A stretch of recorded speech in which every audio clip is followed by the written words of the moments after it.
യേശുക്രിസ്തുവും ശ്രീകൃഷ്ണനും Muhammad നബിയൊക്കെ criminals ആണ് അല്ലെങ്കിൽ mentalist എന്നാണെന്നോ അങ്ങനെയാണ് പറയുന്നത്. തമ്പനയിൽ ഉണ്ടാക്കാൻ വേണ്ടിയിട്ടുള്ള ഒരു ചോദ്യമാണ് ചോദിച്ചേക്കുന്നത്. ഞാൻ ചോദിച്ചാൽ അല്ലെ ആ ഒരു കാലഘട്ടത്തിൽ ഇത്രയും ജനങ്ങൾ അല്ല, അവിടെ ഒരു കുഴപ്പമുണ്ട്. ഇപ്പൊ പറഞ്ഞ ഈ 3 ആൾക്കാരും ഇതൊന്നും ചെയ്തതായിട്ട് ഒരു തെളിവും ഒരിടത്തുമില്ല. അവരുടെ ഗ്രന്ഥങ്ങളിൽ അവരെഴുതിയതല്ലോ ആ ഗ്രന്ഥങ്ങൾ. ഒരു കഥാപാത്രത്തെ ഉണ്ടാക്കുമ്പോൾ സൂപ്പർമാനെയോ ഡിങ്കനെയോ ഒക്കെ ഉണ്ടാക്കുമ്പോൾ അവർ കൊടുക്കുന്ന രൂപവും അവർക്കുണ്ടാകേണ്ട ക്യാരക്ടേഴ്സ് എന്തായിരിക്കണമെന്നതും ആ എഴുതുന്ന ആൾ തീരുമാനിക്കുന്നതാണ് അല്ലേ. അയാളുടെ മനോവികാരങ്ങളിലൂടെ പോകുന്ന അയാളുടെ സ്വപ്നങ്ങളെല്ലാം എഴുതി പിടിപ്പിച്ചിട്ട് ഇതൊക്കെ ശരിക്കും എന്തിനുണ്ടായതാ? മനുഷ്യനെ നിയന്ത്രിക്കാൻ വേണ്ടി ഉണ്ടാക്കിയതല്ലേ അല്ലേ.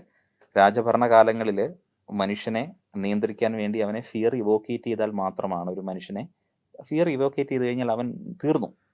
അതെ, ശരിയാണ്, കറക്റ്റ് അല്ലേ. അപ്പൊ അതിന് കുറെ പ്രതിവിധികളും ചില വഴികളും മനഃശാസ്ത്രപരമായിട്ട്, അന്ന് സൈക്കോളജി എന്ന് പറഞ്ഞൊരു ടേം പോലും ഇല്ലാത്ത സമയത്ത് ആ മനസ്സിനെയൊക്കെ അവൻ കണ്ടെത്തി ഒരു മനുഷ്യന്റെ ബിഹേവിയർ പാറ്റേൺസിനനുസരിച്ചിട്ട് ഇതൊക്കെ എഴുതി പിടിപ്പിച്ച് കൃത്യമായിട്ട് ഒരു സിസ്റ്റം ഉണ്ടാക്കിയെടുക്കുന്നു. അത് കഴിഞ്ഞതാണ്. വേറെ ടോപ്പിക്കല്ലേ. അല്ല, അത് പറഞ്ഞു. ശരിക്കും പറഞ്ഞാൽ ഇപ്പം എന്റെ ചോദ്യം വളരെ സിമ്പിൾ ആയിരുന്നു. ഒരു യുഗത്തിൽ ആളുകൾ ഇതെല്ലാം വിശ്വസിച്ചിരുന്നു. പിന്നീട് പോകെ പോകെ പോകെ ഇവിടെ നിരീശ്വരവാദികൾ ഉണ്ടാകുന്നു. അന്നും ഉണ്ടായിരിക്കാം മേ ബി. ഇതിനെല്ലാം ഖണ്ഡിക്കുന്ന പ്രസ്താവനകൾ വരുന്നു, സ്റ്റേറ്റ്മെന്റ്സ് വരുന്നു. സയന്റിഫിക്കലി ഇത് പ്രൂവ് ചെയ്യാൻ വേണ്ടി ആളുകൾ നടക്കുന്നു. അപ്പൊ നമ്മൾ വിശ്വസിച്ചിരുന്ന ഇപ്പം ഓരോ മതക്കാരും അല്ലെ ഓരോ ആൾക്കാരും വിശ്വസിച്ചിരുന്ന നമ്മളുടെ ഒരു ഐഡിയോളജി നമ്മൾ ഫോളോ ചെയ്യുന്ന കുറച്ച് ആളുകളുണ്ടല്ലോ. ഇപ്പൊ സോക്കോളുള്ള അവരെ നമുക്ക് ദൈവങ്ങൾ എന്നൊക്കെ നമുക്ക് വിളിക്കാം. അപ്പം അതെല്ലാം തെറ്റായിരുന്നു. അതെല്ലാം മനുഷ്യൻ ഉണ്ടാക്കിയതല്ലേ. ഇത് ഇന്നും ഇന്നലെ ഒന്നും അല്ല. ഇതിപ്പോ നമ്മുടെ ഇവിടെ തന്നെ കേരളത്തിൽ ഏറ്റവും കൂടുതൽ ആളുകൾ പാടുന്ന മനുഷ്യൻ മതങ്ങളെ സൃഷ്ടിച്ചു, മതങ്ങൾ ദൈവങ്ങളെ സൃഷ്ടിച്ചു അല്ലേ. മനുഷ്യരും മതങ്ങളും കൂടെ മണ്ണ് പങ്കുവെച്ചു അല്ലേ. ഇതൊക്കെ എത്ര വർഷം മുമ്പ് ഇറങ്ങിയിരിക്കുന്ന പാട്ടാണ്. ഇന്നും ഇന്നലെയും തുടങ്ങിയതല്ല. ഈ സോഷ്യൽ മീഡിയ വന്നപ്പോൾ ഒന്നും സാധനമൊന്നും അല്ലത്. ഇത് പണ്ടേ ഉണ്ട്. പക്ഷെ ഇത് അക്സെപ്റ്റ് ചെയ്യാനായിട്ട് നമ്മൾ അത്രത്തോളം മനസ്സുകൊണ്ട് തയ്യാറല്ല, ഇന്നും തയ്യാറല്ല. അതുകൊണ്ടാണല്ലോ ISRക്കാർ ഇവിടുന്ന് മറ്റേ റോക്കറ്റ് വിടുന്നതിന് മുമ്പ് അവര് പൂജ നടത്തുന്നേ.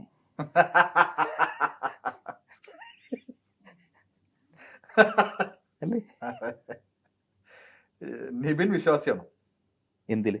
ദൈവത്തില് അല്ലെങ്കിൽ ഒരു എനർജിയിൽ വിശ്വസിക്കുന്നുണ്ടോ? ഒന്നിലും അങ്ങനെ വിശ്വസിക്കേണ്ട കാര്യമില്ല. ഞാൻ എന്നിൽ വിശ്വസിക്കുന്നു, എൻ്റെ വഴികളിലൂടെ പോകും. നമ്മൾ അല്ലാത്ത കാര്യങ്ങൾ എന്തിനാണ് വിശ്വസിക്കുന്നത്? മാൻ ക്രിയേറ്റർ ആയിട്ടുള്ള സൂപ്പർമാനിൽ നിങ്ങൾ വിശ്വസിക്കുന്നു എന്ന് ചോദിക്കുന്ന പോലെ ഉള്ളൂ ഏതെങ്കിലും ഒരു ഗോഡിനെ വിശ്വസിക്കുന്നുണ്ടോ എന്നൊരു ചോദ്യം.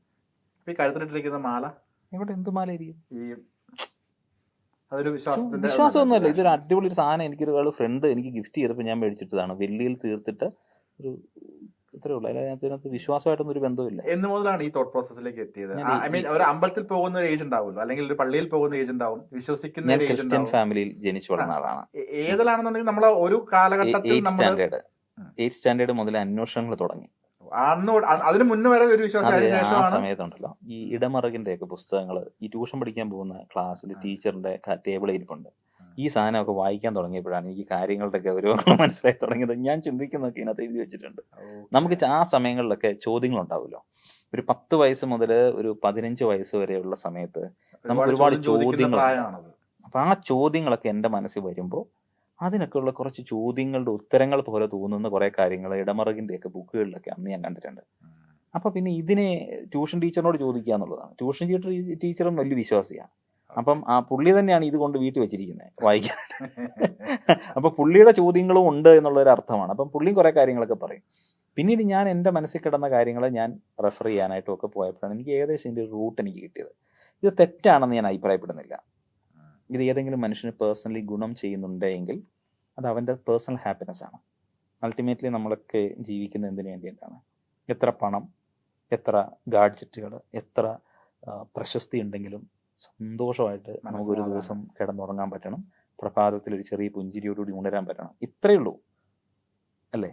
അപ്പം അതിനുവേണ്ടി നമുക്ക് അത് ഉപയോഗപ്രദമാകുന്ന ഒരു വ്യക്തിക്കുണ്ടെങ്കിൽ നമ്മൾ എന്തിനാണ് അവരെ ശല്യം ചെയ്യുന്നത്? അതിനെ നമ്മൾ ഡിസ്റ്റർബ് ചെയ്യേണ്ട കാര്യമില്ലല്ലോ. അപ്പം അത്രയേ ഉള്ളൂ. ഇത് നമുക്ക് ഹാപ്പിനെസ് കിട്ടുന്ന മദ്യത്തിലാണെങ്കിൽ അയാൾ ആ മദ്യം കഴിച്ചാൽ സന്തോഷമായിട്ട് പോകട്ടെ. അയാളെ നമ്മൾ ഡിസ്റ്റർബ് ചെയ്യേണ്ട. തിരിച്ചു കൊണ്ടുവരാൻ ശ്രമിക്കുന്നത് അയാളുടെ പെർസ്പെക്റ്റീവ്, അയാളുടെ ശരിയാണത്. അയാളുടെ ശരിയല്ലേ ഇത്? നമുക്കത് അക്സെപ്റ്റ് ചെയ്യാൻ പറ്റാതെ. ശരിയാണ്. കാഴ്ചപ്പാടിനെ നമ്മൾ മറ്റൊരു ആംഗിളിൽ കാണുന്ന ഓരോ കാര്യത്തിലും അങ്ങനെ കാണണ്ടേ? അത് എല്ലാവരും കാണുന്ന പോലെയാണ് നോർമലി ബോറിംഗ് എന്നാ പറയാ അല്ലേ? നോർമലായിട്ട് നമ്മളെല്ലാം ചിന്തിച്ചു കഴിഞ്ഞാൽ എല്ലാവരും ചിന്തിക്കുന്ന പോലെ തന്നെയല്ലേ ഇയാളും ചിന്തിക്കുന്നത്. അതെ. വേറൊരു ഡയമെൻഷനിൽ ചിന്തിക്കാലോ. ഈ മാൻ ക്രിയേറ്റഡ് ദൈവങ്ങൾ വിശ്വസിക്കുന്നില്ല, അതാണ് എൻ്റെ ഒരു 4300-ലധികം മതങ്ങളുണ്ട്, അറിയുമോ? കേട്ടിട്ടുണ്ട്, എക്സാക്ട്ലി അറിയില്ല, വിരലെണ്ണാവുന്ന പേരുകൾ മാത്രമേ എനിക്കും അറിയുള്ളൂ. അപ്പൊ അത്രയും ദൈവങ്ങളുണ്ട്, കുറെ എണ്ണം ഔട്ട്ഡേറ്റഡ് ആയിപ്പോയി. കാര്യം ആ എൻ്റെ അറിവ് കാലഘട്ടം പരിമിതമാണ്.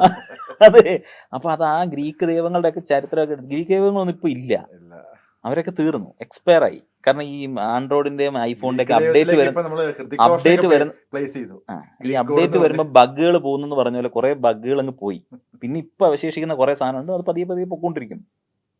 ഇതൊന്നും ഇല്ലാത്ത മറ്റൊരു തലമുറ വരും, ഡെഫിനറ്റ്ലി വരുമല്ലോ, ഉറപ്പല്ലേ? ടെക്നോളജിയിൽ വിശ്വസിക്കുന്ന തലമുറയായിരിക്കും അത്. അല്ലെങ്കിൽ ടെക്നോളജി വിശ്വസിക്കുക എന്നുള്ളതല്ലല്ലോ, ടെക്നോളജി എന്നും വളർന്നുകൊണ്ടിരിക്കുന്ന സാധനമാണ്. നമ്മൾ അതിന്റെ കൂടെ ഇപ്പോൾ ആർട്ടിഫിഷ്യൽ ഇന്റലിജൻസിന്റെ ലോകത്താണ് നമ്മൾ ജീവിക്കുന്നത്.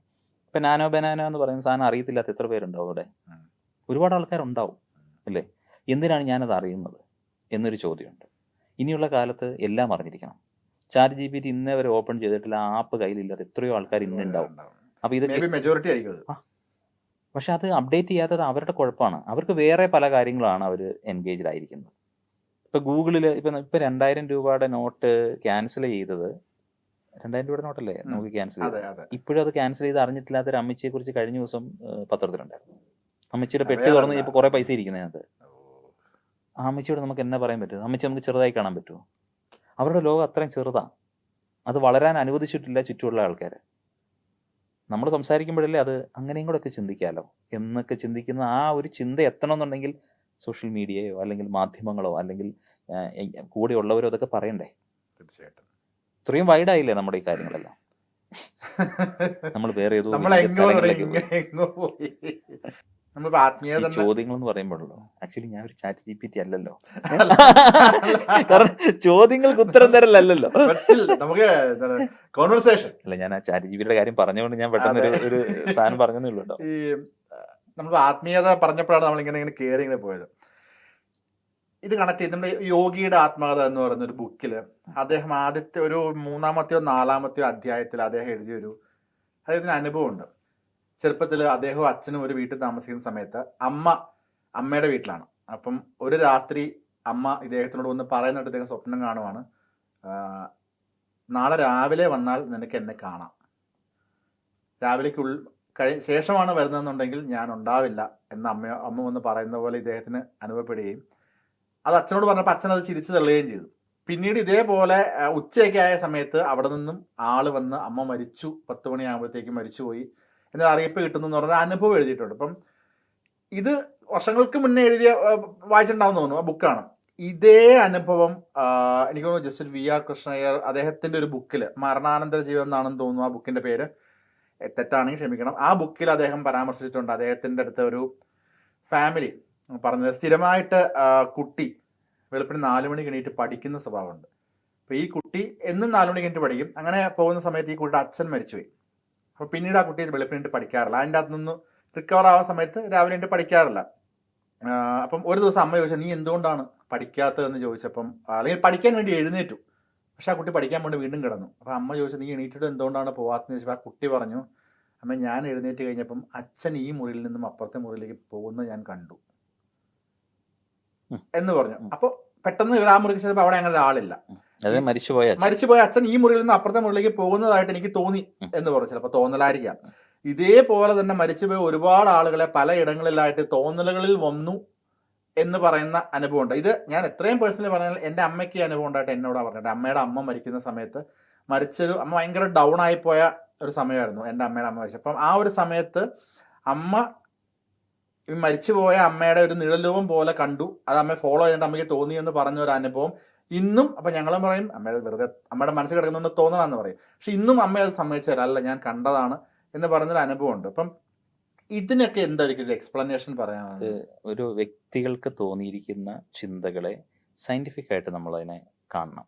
ഒരാൾക്ക് തോന്നിയ ഒരു തോട്ട് അത് എല്ലാവർക്കും തോന്നി എന്നുള്ളതല്ല. ഇപ്പൊ പാരഡോളിയ എന്ന് പറഞ്ഞിട്ടുള്ള ഒരു ബ്രെയിൻ്റെ സ്റ്റേറ്റ് ഉണ്ട്. അതായത് നമ്മളിപ്പോൾ ആകാശത്തിലേക്ക് നോക്കുന്ന സമയത്ത് സിംഹത്തെ കാണുന്നു, മാലാഖയെ കാണുന്നു, ചിലപ്പോൾ പറക്കുന്നിളിയെ കാണുന്നു.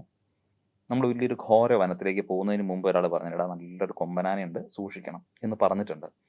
ഇവൻ കാട്ടി കയറുന്ന സമയത്തൊക്കെ 2-3 പ്രാവശ്യം ഈ കൊമ്പനാനെ കാണും. ആക്ച്വലി കൊമ്പനാനെ അല്ല ഇവൻ കണ്ടിരിക്കുന്നത്, പിന്നെ ബ്രെയിൻ ക്രിയേറ്റ് ചെയ്യാണ്. ഓൾറെഡി അവിടെ അത് ഉണ്ടാകും എന്നുള്ളൊരു തോട്ട് ഉണ്ടല്ലോ നമ്മുടെ ബ്രെയിനിൽ. ഇത് വെച്ചിട്ട് അവൻ്റെ ചില ഹാലൂസിനേഷൻസ്, നമ്മുടെ ബ്രെയിൻ കെമിക്കൽസ് ആണ് നമ്മളെ കൊണ്ട് ഓരോ കാര്യങ്ങൾ ചെയ്യിക്കുന്നത്. അതിൻ്റെ ഏറ്റക്കുറച്ചിലുകളാണ് നമ്മളെ കൊണ്ട് അത് ഓരോന്ന് പുറപ്പെടുവിക്കുന്നത്. ഇത് കാണുന്നു എന്നുള്ളതിനപ്പുറത്തേക്ക് ഒന്നുമില്ല. അയാൾക്ക് തോന്നിയ തോട്ട് അവരുടെ ഹാലൂസിനേഷൻസ് ആണ്, അല്ലാതെ ആരും അങ്ങനെ നടന്നു പോകുന്നത് സംഭവിച്ചിട്ടില്ല. അങ്ങനെ ഉണ്ടായിരുന്നെങ്കിൽ ഈ ലോകത്തെല്ലാം അതിനെ സയൻറ്റിഫിക്കലി പ്രൂവ് ചെയ്തിട്ട് നമുക്കതിനെ എക്സ്ട്രാക്ട് ചെയ്ത് ഈ മരിച്ചുപോയ ആത്മാക്കളെയും അവരെയൊക്കെ കൊണ്ടുപോയി നമുക്ക് ഇതുപോലെ ഒരു കുപ്പിയിലൊക്കെ ആക്കി കുട്ടൂസിനും ഡാഗിനെയും വെച്ചിരിക്കുന്ന പോലെ മറ്റേ സെറ്റപ്പാക്കി വെച്ചുകൂടായിരുന്നു. ഇതൊരു പേഴ്സണലി നമുക്ക് തോന്നിയതാണ്. അത് നമ്മുടെ ഏതോ ഒരു മൂഡിൽ അല്ലെങ്കിൽ നമ്മളുടെ ഇപ്പോൾ സോഡിയം ലെവൽ കുറഞ്ഞിരിക്കുന്ന ഒരു സമയത്ത് ഒക്കെ ഇങ്ങനത്തെ ബ്രെയിൻ ക്രിയേറ്റ് ചെയ്യും. ഇപ്പോൾ റാപ്പിഡ് ഐ മൂവ്മെൻറ്റ് എന്ന് പറയുന്നത് നമ്മുടെ ഉറക്കത്തിൻ്റെ ഒരു സ്റ്റേറ്റിലാണ് നമ്മൾ സ്വപ്നങ്ങൾ കാണുന്നത്. പലപ്പോഴും ഈ സ്വപ്നങ്ങൾ യാഥാർത്ഥ്യം പോലെ ചില സമയങ്ങളിൽ തോന്നും. അതിപ്പോൾ നടന്നു പോയതുപോലെ അങ്ങ് തോന്നും. അത് ഒരു വ്യക്തിക്ക് തോന്നുന്നതാണ്. ഇതിനെല്ലാം കൃത്യമായ സ്റ്റഡികളും ക്ലാസിഫിക്കേഷൻസിനും ഉണ്ടാക്കി വെച്ചിട്ടുണ്ട്.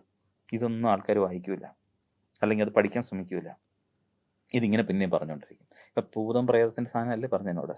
അല്ലല്ല, ആത്മാക്കളുടെ സാധനങ്ങളല്ലേ പറഞ്ഞത്? അതെ, ഞാൻ പറഞ്ഞ അതിനകത്ത് 2 കാര്യമാണ്. ഞാൻ പറഞ്ഞ 2 സ്റ്റേറ്റ് ആണ്. ഒന്ന്, മരിച്ചുപോയ ആൾക്കാരെ കണ്ടു എന്ന് പറയുന്നത്, അത് നമുക്ക് ഇത് ഓക്കെ, മനസ്സിൽ കിടന്നിട്ട് ഇങ്ങനെ വന്നതാണെന്നുള്ള ഓക്കെ എക്സാമ്പിൾ നമുക്ക് തന്നെ പറയാം. അതായത് നടക്കാൻ പോകുന്ന ഒരു കാര്യം ഇപ്പോ അതിനു മുമ്പ് നമുക്ക് സിഗ്നൽ കിട്ടി എന്നുള്ളത്. ഈ വി.ആർ. കൃഷ്ണൻ അദ്ദേഹത്തിന്റെ മരണാനന്തര ജീവൻ എന്ന് പറഞ്ഞ ബുക്കില് ഇപ്പൊ ഈ യോഗിയുടെ ആത്മകഥയ്ക്കകത്ത് അദ്ദേഹത്തിന് അനുഭവപ്പെട്ട അതേ ഇൻസിഡന്റും ഇദ്ദേഹത്തിന്റെ അടുത്ത് ഷെയർ ചെയ്ത ഒരുപാട് ആൾക്കാരെ പറ്റി ഇദ്ദേഹം പരാമർശിച്ചിട്ടുണ്ട്. ഇപ്പൊ കൊൽക്കട്ടയിലുള്ള അച്ഛൻ മരിക്കുന്നതായിട്ട് നാട്ടിലുള്ള മകൾക്ക് തോന്നുകയും, നാട്ടിലുള്ള അച്ഛൻ മരിക്കുന്നതായിട്ട് കൊൽക്കട്ടയിലുള്ള മകൾക്ക് തോന്നുകയും അത് മകൾ വിളിച്ച് ചോദിക്കുമ്പോൾ ഇതേ ഇൻസിഡന്റിൽ അച്ഛൻ മരിച്ചുപോയി എന്നുള്ള രീതിയിൽ അങ്ങനത്തെ ഇൻസിഡൻസ് ഒക്കെ ആ ബുക്കിൽ ഷെയർ ചെയ്യുന്നുണ്ട്. ഇതൊരു വ്യക്തിപരമായിട്ടുള്ള അദ്ദേഹത്തിന്റെ അയാൾക്ക് അനുഭവപ്പെട്ട കാര്യം അയാൾ എഴുതിയിരിക്കുന്നു. അതിനപ്പുറത്തേക്ക് അതിനേക്ക് നമ്മൾ ചൂടുന്നു പോകുന്നതിൽ ഒരു അർത്ഥമില്ല. ഇപ്പം ഇവിടെ കേസ് തെളിയിച്ചിട്ട് ആത്മാവിനെ വിളിച്ച് കേസ് തെളിയിച്ച ആൾക്കാർ വരെയുണ്ട്. എന്റെ ഒരു ചോദ്യം.